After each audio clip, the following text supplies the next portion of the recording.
Hola estimados estudiantes, hoy nos corresponde una serie de videos pequeños sobre la biomecánica de la columna cervical. Les recomiendo leer este artículo que es de un autor muy renombrado, Panjabi. Lo van a escuchar mucho en la parte de terapia manual. Panjabi básicamente habla de la biomecánica de la columna. Él era un ingeniero como tal, no tiene que ver con las ciencias de la salud, pero hace una relación muy interesante de los componentes que, valga la redundancia, eh, forman al sistema neuromusculoesquelético. Este conjunto de subsistemas está dominado, por así decirlo, está regido por un control del sistema nervioso, que aquí está representado por el cerebro, el cual es el que brinda las órdenes para que los músculos, que es el sistema activo, se contraigan. Entonces, si el cerebro manda información inadecuada o alterada en coordinación, los músculos pues van a tener problemas para poder contraerse adecuadamente. Y por otra parte tenemos un sistema pasivo que estaría compuesto por todas las estructuras no contráctiles, llámese ligamentos, cápsula, etcétera, discos. Y la unión de estos tres subsistemas y, y que estos tres subsistemas trabajen en conjunto y estén bien va a hacer que nuestra función como tal sea normal. Ahora bien, si el sistema nervioso se altera, esto va a producir alteraciones a nivel muscular, como por ejemplo la espasticidad, lo cual va a afectar directamente en la posición de las articulaciones. De igual forma, si las articulaciones tienen algún tipo de afectación en su componente pasivo, esto va a hacer que el control o la recepción de la información que viene de ellas hacia el sistema esté alterado. Entonces va a haber también problemas de la recepción sensorial del sistema nervioso y esto va a traer entonces una retroalimentación inadecuada hacia los músculos. Entonces podemos decir que de igual forma, si un músculo está atrofiado, eso va a producir que el sistema pasivo no tenga un buen soporte, se pueda dañar y eso puede generar entonces problemas como las artrosis o los desequilibrios musculares que van a producir mayor compresión en algunas zonas como por ejemplo los discos vertebrales. Entonces, de la buena coordinación de la información y de la indemnidad de estos sistemas va a depender el buen funcionamiento del cuerpo.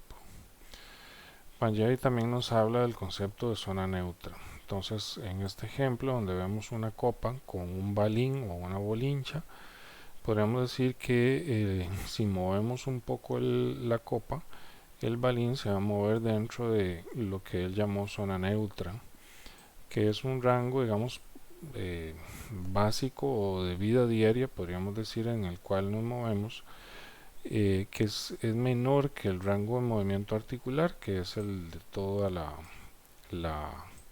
en este caso, la envergadura de la copa.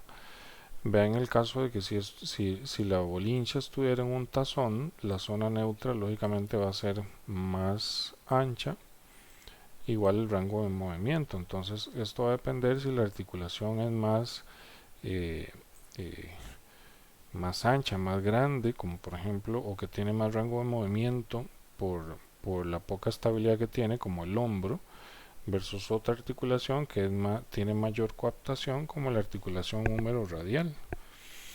Entonces esto de la zona neutra y este rango y esta relación que tiene con el rango de movimiento es relevante para nosotros en la fisioterapia manual.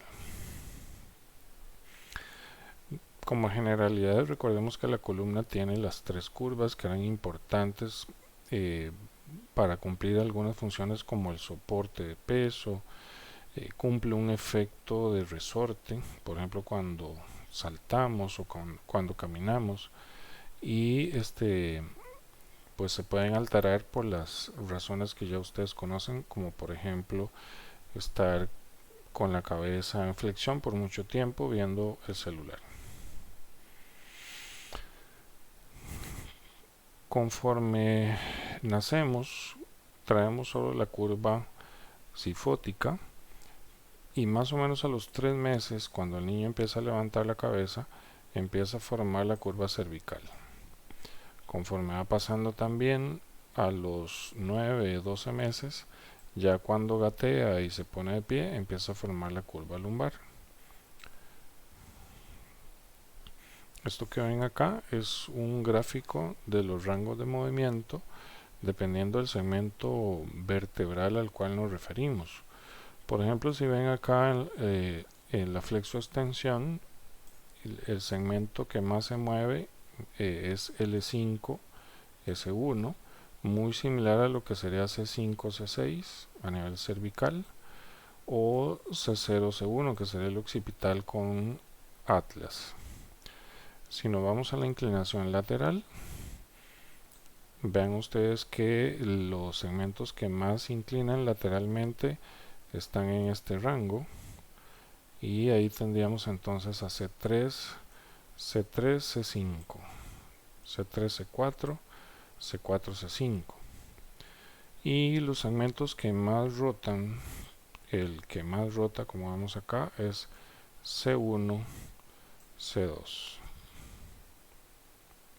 Y otro dato interesante es que vean que en rotación prácticamente las lumbares no hacen nada. Casi son menos de 5 grados lo que hace cada vértebra, y en conjunto todas las lumbares hacen 5 grados de rotación. Bueno, para ejemplificar esto vamos a ver este pequeño video que nos muestra muchísimo mejor, más gráficamente, cómo es la rotación en los segmentos de la columna.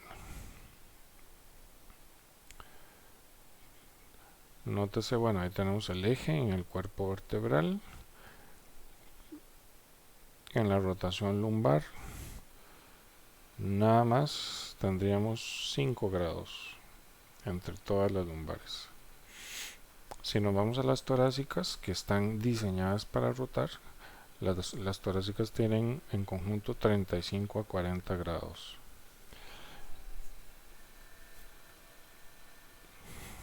Y si nos vamos a las cervicales, desde C7 a C2 sumaríamos 40 grados más. Y por último sumaríamos los 40 grados de C1, C2, lo que en total nos da 120 grados de rotación completa si todo el sistema está adecuado.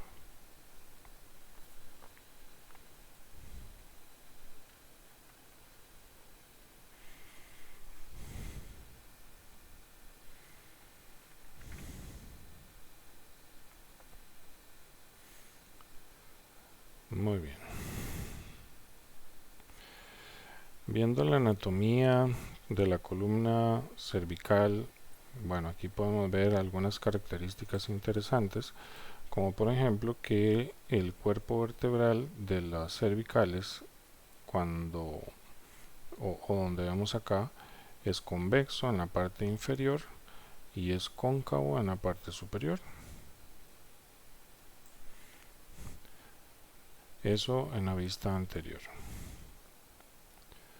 En la vista posterior podemos encontrar que hay procesos espinosos que son bífidos, y otro dato interesante o importante a recordar es que el proceso transverso de C1 es el más prominente.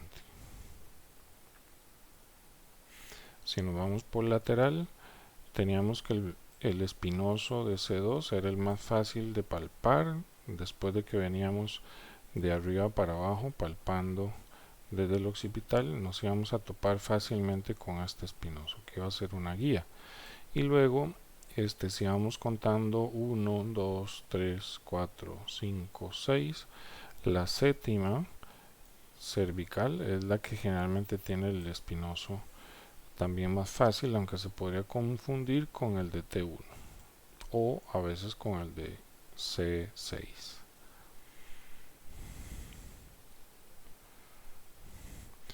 También tenemos en cuenta, o recordemos que tenemos la arteria vertebral, que esta arteria aporta el 20% de la sangre al cerebro. Algo muy relevante es que el resto, el 80% de la sangre que va al cerebro son las carótidas. La arteria vertebral pasa por el foramen transverso de las vértebras y va más o menos de C6, que sería esta, ¿verdad?, hasta C1. Pueden haber variantes de esto también, personas que tengan en C5 o en C7 el ingreso de la arteria. Con respecto al occipital y C1, veamos la forma de esta articulación. Vean ustedes, ahí escondiendo el occipital, tenemos que C1 es cóncavo y el occipital sería convexo. Aquí lo podemos ver mejor. Vean ustedes aquí las carillas articulares de Atlas, que sería la vértebra C1, para articular con los cóndilos occipitales. Si nos vamos ahora a C1, C2, voy a esconder acá C1 para que vean ustedes ahí el proceso ontoides, cómo penetra a Atlas. Y veamos también la articulación que tiene acá, que la vamos a ver mejor de lado, pero que une a C1 con C2 en las partes laterales, que son estas que estoy señalando acá. Bien, si escondemos ahí podemos ver el odontoides y como les decía, los procesos transversos, que son grandes y que se pueden palpar detrás del ángulo de la mandíbula, como lo habíamos visto en clase, y en medio, o entre el ángulo de la mandíbula y el lóbulo de la oreja. Esta sería una vista posterior para que veamos ahí. Voy a borrar para que veamos ahí que algunas cosas importantes acá. Aquí estaría el ligamento transverso y de aquí saldría el ligamento alar, que iría hacia los cóndilos occipitales. Si ven esto, parece un payaso, ¿verdad? Parece la cara de un payaso. La boca del payaso sería el espacio donde estaría la médula espinal. Entonces vean que si C2 se va para atrás, estaría entrando en el canal medular, y por eso es importante el ligamento, que lo estaría yo aquí dibujando. Todo esto sería el ligamento transverso, que evitaría entonces que el proceso espinoso se vaya, perdón, el proceso ontoide se vaya hacia atrás. El resto de las cervicales tienen estos espinosos bífidos, que son relevantes porque de acá vamos a tener inserciones musculares, ¿verdad? Por ejemplo, los músculos interespinosos, y eso le da pues mayor capacidad de control motor a las vértebras cervicales. Diferentes anclajes me dan más posibilidad de movimientos diversos. Bueno, aquí voy a borrar esto.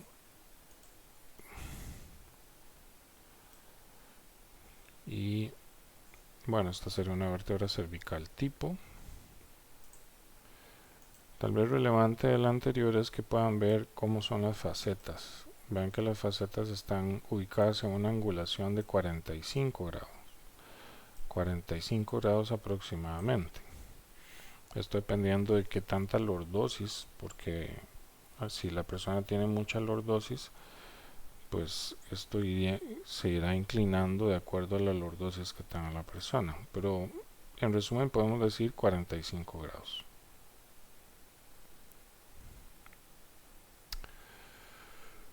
Muy bien, vamos a terminar este primer video acá.